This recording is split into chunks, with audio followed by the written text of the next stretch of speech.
días y gracias por acompañarnos en el día de hoy. Como decía Andy en la introducción, uno de los grandes retos que estamos viendo en todo este proceso es cómo el apoyo que quiera dar el gobierno se hace efectivo a los hogares sin tener que causar esto que estamos viendo en algunos países de la región, que es que la gente se va desesperando, cuál es el canal de hacerle llegar la ayuda, cuál es la vía donde se le podría enviar el dinero, etcétera. Y esto abre muchas discusiones, muchos piensos. Ese es el gran reto hoy en día, Andy.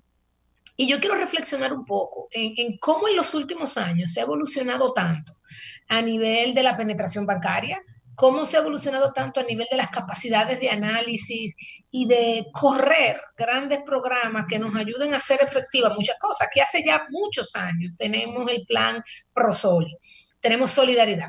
Solidaridad en su momento, pues identificó hoy en día, pues el gobierno dice alrededor de 1 millón de hogares, ahora lo vamos a extender 1,5 millones, con una tarjeta que en el fondo es un tipo de bancarización, es una especie de tarjeta de débito, donde algunas personas, algunos de los programas de solidaridad, porque tenemos que decir que solidaridad tiene varios programas, ¿verdad? Tiene un programa de comer el primero, donde ahí la gente recibe en esta tarjeta un dinero y va a ciertos establecimientos que están aprobados por solidaridad para ir a retirar o comprar alimentos dentro de la canasta familiar. Está también el subsidio a las madres porque llevan a los hijos al colegio, que también se da a través de una, de un aporte monetario, pero también está el bono luz, está el bono gas, hay varios, y no todos de ellos, no todos esos programas utilizan esta tarjeta. Ahora, ¿qué, qué bueno tiene eso que no tiene un país como El Salvador hoy en día? Que ya tú tienes identificado un grupo de familias donde tú le puedes hacer llegar de manera muy efectiva este apoyo. Y el gobierno, de hecho, hizo un video muy interesante, Andy, muy educativo, que está en todos los lugares, donde las personas que tienen esta tarjeta fácilmente, simplemente tienen que ver y no tienen que ir a preguntar a ningún lugar. Sin embargo, eso es una parte de la población, Andy.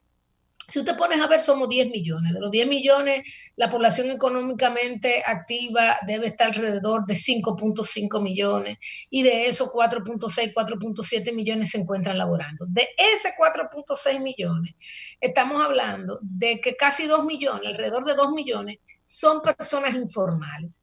¿Y eso qué quiere decir que son informales? Bueno, que son personas que no están trabajando en una empresa la cual por lo regular tiene asociada una cuenta bancaria donde le deposita mes a mes su salario.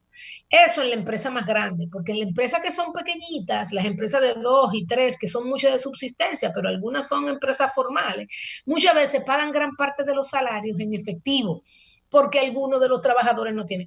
Y ni así se diga las señoras que trabajan en las casas, en las actividades de servicio, de apoyo al servicio al hogar, que todavía muchas personas le dan el dinero en efectivo. La primera enseñanza de esto para todas las empresas, no importa el tamaño, es la necesidad de tener bien identificado a su empleado donde haya una cuenta donde depositar.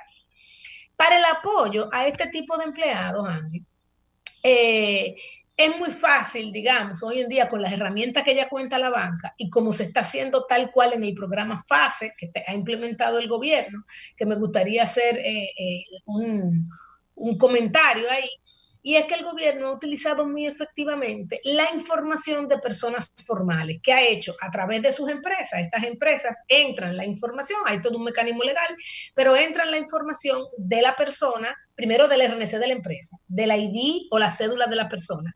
Con esa información, tecnológicamente, lo lee el sistema, va y busca a la Tesorería de la Seguridad Social y verifica el salario que este empleador ha estado pagando en los últimos meses a este empleado, y a partir de ahí el gobierno se compromete a pagar una parte. Pero el empleador además entra en ese mismo sistema la cuenta, el banco y el tipo de cuenta que esta persona tiene, para que simplemente cuando el gobierno le traspase los recursos, posiblemente al Banco de Reserva, este haga lo que se llama una transferencia LBTR o entre bancos, donde se envía esta información y este dinero cae automáticamente donde las personas. Entonces, una enseñanza importantísima es, una, la necesidad de tener un ID en el sistema financiero para cualquier tipo de transacción. No solamente para los empleados formales, sino para los formales que hoy no lo tienen o que no reciben su salario ahí. Pero Andy, otra enseñanza importante es que este apoyo se va a dar con respecto a lo que se dice en la Tesorería de Seguridad Social que le estoy pagando a mi empleado. Hay empresas que quizá por ahorrar en la seguridad social solamente le pagan una parte por ahí y la otra, el otro se lo da en efectivo para que no tenga que cobrar seguridad social por eso. Entonces, Andy, hoy en día eso va a afectar, digamos, a algunos empleados por esta condición. Entonces yo creo que hay una segunda enseñanza importante y es la necesidad de transparentar el ingreso básico importante, el core del ingreso, el que es por salario, el que no es por comisiones o el que no es efectivamente por un tema que tiene que ver con cíclico con el negocio, como salario ahí. Pero la tercera cosa, importantísimo, es todos estos 2 millones de personas. ¿Cómo hace el gobierno para identificarle una cuenta? Los que tienen hoy en día ya una tarjeta de solidaridad y aquellos que el gobierno ha identificado, que a lo mejor lo tenía ahí en pipeline, ¿verdad? Que lo tenía ahí, que ya lo iba a entrar en solidaridad y por H o por B no lo había hecho. Ya para muchos de ellos el gobierno quizás tenía un plan de darle estas tarjetas de solidaridad. Lo que pasa es que por H o por B todavía estaba en un pipeline de los próximos 6 meses, un año, y lo que el gobierno está haciendo es acelerando a estas personas, hacerle llegar la plata, pues también es, digamos, importante. Ahora, en República Dominicana estamos hablando de 3,5 millones de hogares, con lo cual Solidaridad quizá llega a 1,5 millones, a una de estas personas, ¿verdad? Luego los empleados, si tú te pones a ver, son alrededor de 2 millones de empleados y eso tiene que ser al final del día alrededor de 1,3 millones de casas, pero obviamente van a ser solo los que entren por el programa FASE.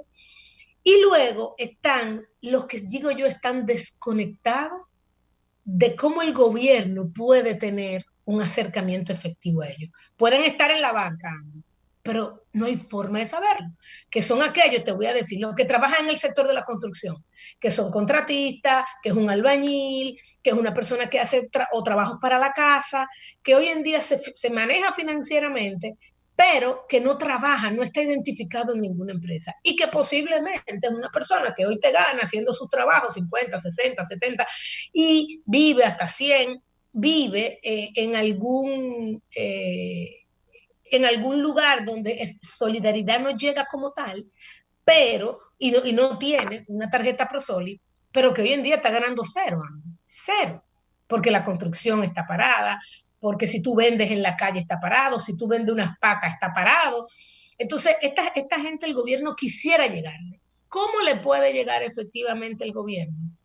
Entonces, se pueden identificar algunas vías, pero yo creo que la cuarta enseñanza de esto, Andy, algunos dirán, no, Jacqueline, pero yo creo que cuando los gobiernos te dan tu cédula de identidad, tu ID, no es una mala práctica que tú le puedas decir al gobierno, mira, cualquier cosa, yo tengo esta cuenta en esta institución.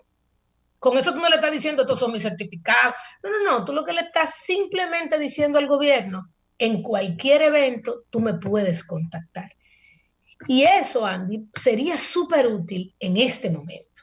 Algo que el gobierno ha hecho muy bien, Andy, es haber tecnificado esto. Tú entras a una página, pones la información y eso todo se pone automáticamente. Hoy en día hemos estado viendo filas de personas que al escuchar, y quizá muchos de ellos no entender el programa completamente, pues se han amontonado en búsqueda de estoy, no estoy.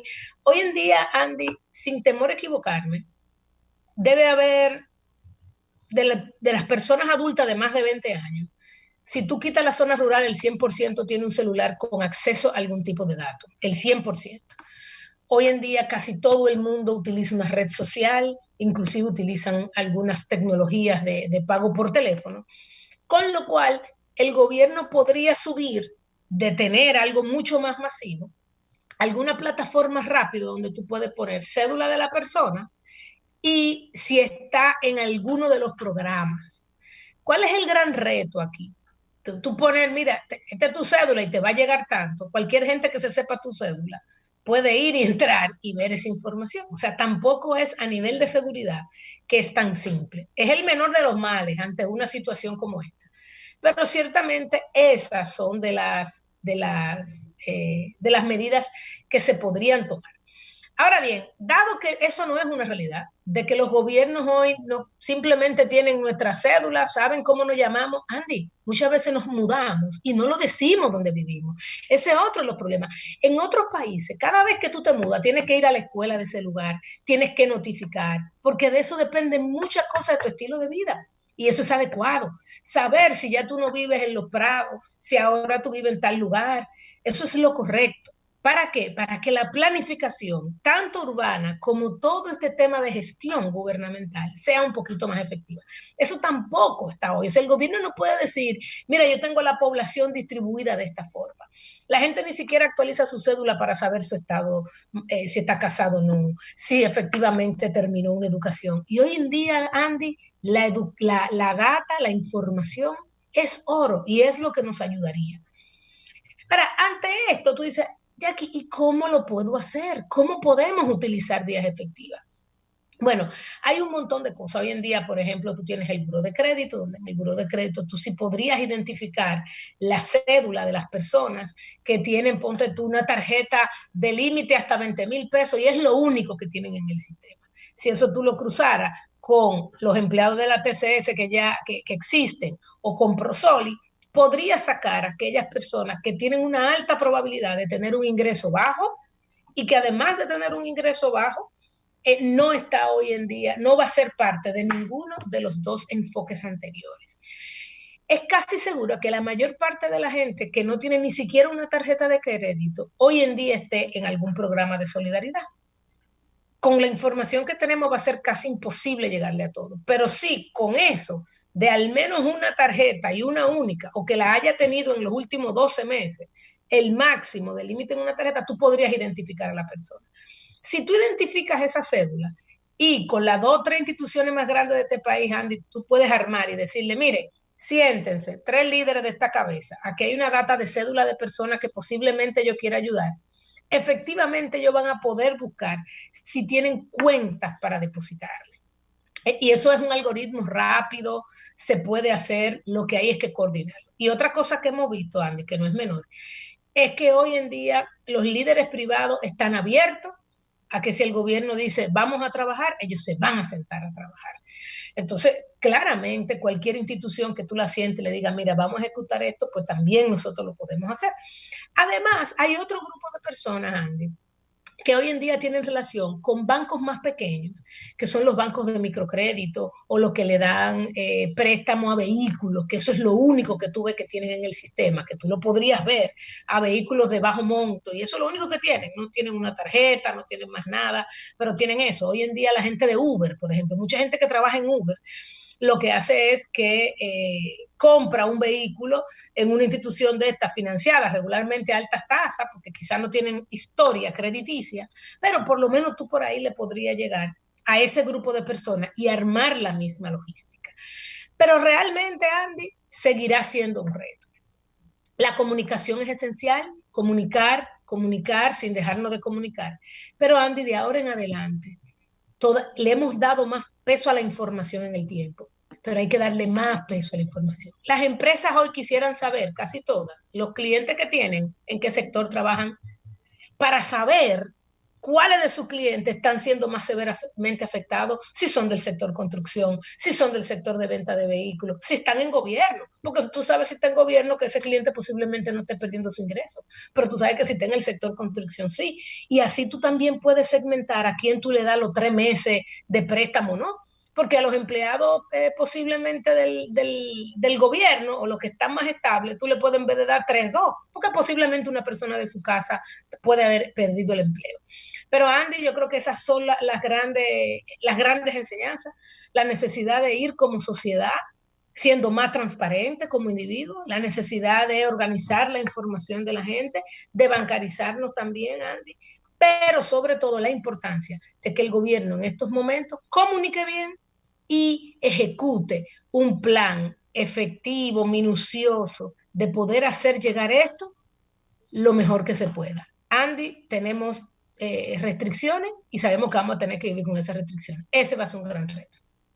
Mira, Jackie, es así, no es muy fácil uno recomendar, bueno, en situaciones como estas, lo correcto es crear programas de subsidio a nóminas, llegándole directamente al trabajador a través de su cuenta bancaria. Esa parte quizá camina con menos problemas, aunque tú has llamado la atención de la posibilidad de que quizá algunas empresas de algunos sectores declaran ante la TSS un salario del trabajador menor que el que realmente es, con el objetivo de tener menos carga en materia de la contribución a la pensión, al seguro de salud, incluso a la cotización del accidente de riesgo laboral. Y eso es algo que debería corregirse. Y va a haber ahora choques entre posiblemente trabajadores y empresas y los trabajadores se sienten perjudicados. De todas maneras, el gobierno puso un tope hasta el monto que pueda asistir, que es de 8.500 pesos.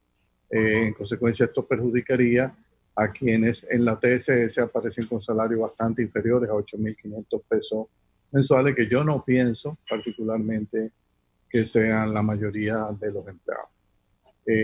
Sin embargo, estas asistencias, cuando ya tienen que dirigirse al sector informal, son más complicadas y ahí es que uno a veces se lamenta de los bajos índices de bancarización en países de la América Latina, y esto va a ser un reto de aquí en adelante que nos vamos a tener que imponer, porque hasta cierto punto yo veo cosas que están en la Constitución que tú dices, pero ven acá, esto es menos importante que obligar a todo el mundo a estar bancarizado.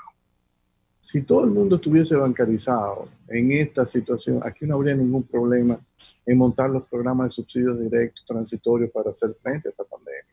Ah, pero eso no lo consideran los políticos como un elemento esencial. Para mí el derecho a la bancarización es más importante que varios 5 o 6 derechos que andan por ahí sueltos, que son cosas en el aire incumplibles. Pero esto, tecnológicamente hablando, se puede montar.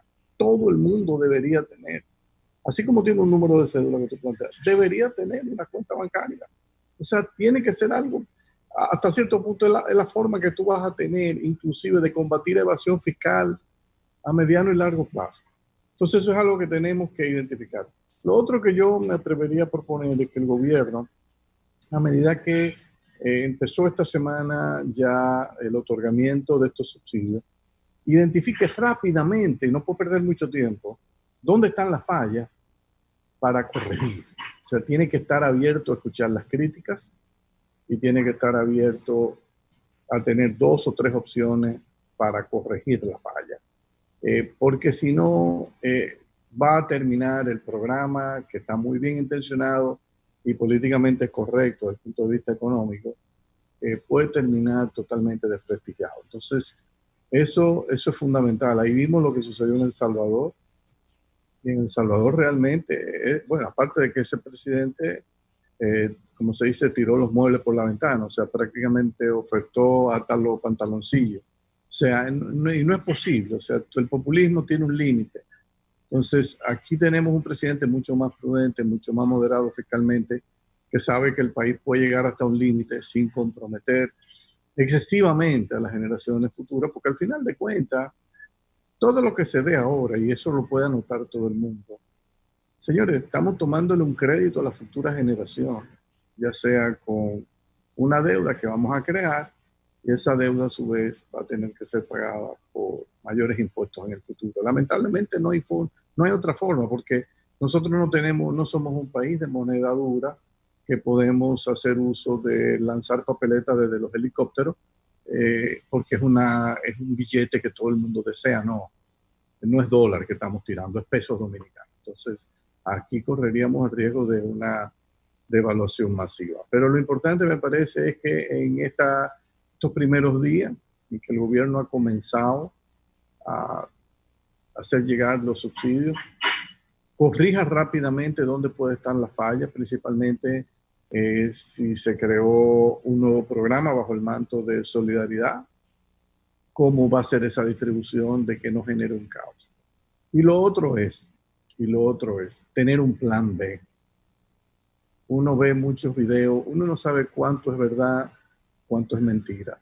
Quien mejor lo sabe es el gobierno y puede determinar si es así o no. Pero uno nota un creciente nivel de desesperación de las políticas de distanciamiento social en barrios donde la gente vive con mucha precariedad, hogares con gran hacinamiento, sin ningún tipo de comodidad.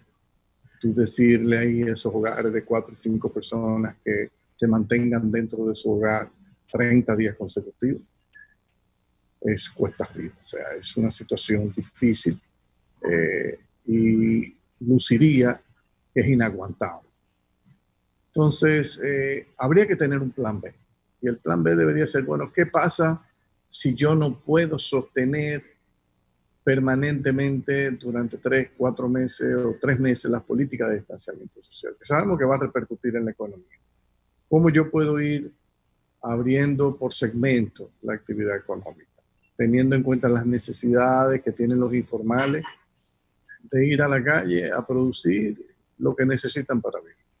Los que venden fruta, los que están en la calle vendiendo cualquier tipo de cosa, pequeñas microempresas que son de 1, 2, 3 personas que están ligadas al sector de alimentos, etcétera. Entonces, óyeme, algún tipo de mecanismo tenemos que crear que sea viable la apertura gradual, pero introduciendo mecanismos de control de higiene en extremo.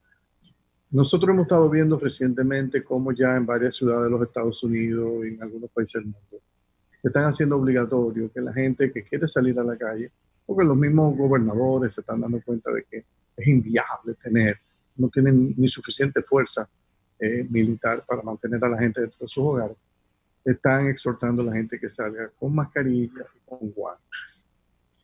Eso no es que te protege un 100%, pero sin lugar a duda, como se ha visto en el caso de Japón, contribuye a disminuir la velocidad del contagio. Claro, hay que educar a la gente porque no es que tú vas a salir a la calle con una guantilla y unos guantes y una mascarilla, compra unos platanitos en la calle, te baja la mascarilla y con el guante entonces te come el platanito. Obviamente que requiere un proceso educativo que podamos, o sea, aprender dónde están los límites, qué es lo que podemos, hasta dónde podemos llegar. Pero creo que hay que ir preparando ese plan B. Hay que ir preparando ese plan B que va a incluir también, yo escribí un artículo la semana pasada que decía, en base a lo que están haciendo algunos países de aislar a la población más vulnerable, que tiene varios segmentos. Uno tiene que ver con la edad, la gente de más de 70 años, si es posible aislarla o no de la interacción con la juventud, que estaría de regreso a la calle trabajando más temprano. Y también la población que tiene algún tipo de dolencia física como diabetes, enfermedades cardiovasculares, problemas de insuficiencia pulmonar, que son los más propensos a quedar duramente afectados por este problema. Entonces, habría que ir pensando cómo podemos construir nosotros una base de datos, eso que tú has estado planteando insistentemente, dónde vive esta gente, cuál es el teléfono de esta gente, cuáles son sus dolencias físicas, quién es el de la casa, de la familia que va a estar asumiendo la supervisión de que esas 2 personas mayores permanezcan ahí y no salgan, y que evite la entrada de cualquier otro familiar que ha estado en la calle. O sea, eso toma tiempo montarse, pero aquí tenemos que ir pensando en eso, porque eventualmente la forma en que esto se va a ir abriendo, yo pienso, hasta que no aparezca una vacuna, es gradual, no va a ser de golpe que vamos todos a la calle, porque podría haber entonces un rebote en lo que es la curva de contagio, que es lo que el gobierno ha querido controlar con sus primeras medidas. Vamos a ir a ver en el próximo segmento cómo ha ido evolucionando esto de la curva de contagio en República Dominicana y ver cómo comparamos nosotros con otros países. No he estado viendo en las redes sociales ya aquí mucha mala información. Creo que este es un momento donde uno lamenta que no haya una superintendencia de redes sociales que garantice o penalice a todo aquel que lleva mentira a las redes sociales o que tergiversa información, porque realmente eso lo que hace es contribuir a generar más miedo, más desasosiego, más incertidumbre y a restar credibilidad en el único que tenemos que confiar ahora, que es en el Estado, que está asumiendo la responsabilidad de hacer frente a esto. Vamos ahora a una pausa.